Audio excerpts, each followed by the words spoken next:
हिंदुस्तानी फौज ने जम्मू और कश्मीर पुलिस के साथ मिलकर अनंतनाग के कोकरनाग में दहशतगर्दी के खिलाफ ऑपरेशन तीसरे दिन दोबारा शुरू किया, जबकि इलाके में गुज़िश्ता 2 दिनों से दहशतगर्दी के खिलाफ ऑपरेशन जारी है।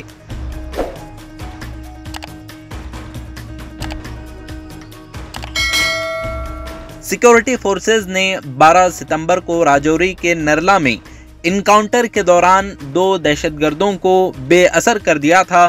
जबकि कर्नल मनप्रीत सिंह, मेजर आशीष धोंचक, डीएसपी हुमायूं भट्ट ने भारत की हिफाजत में अपनी जानें निछावर कर दी।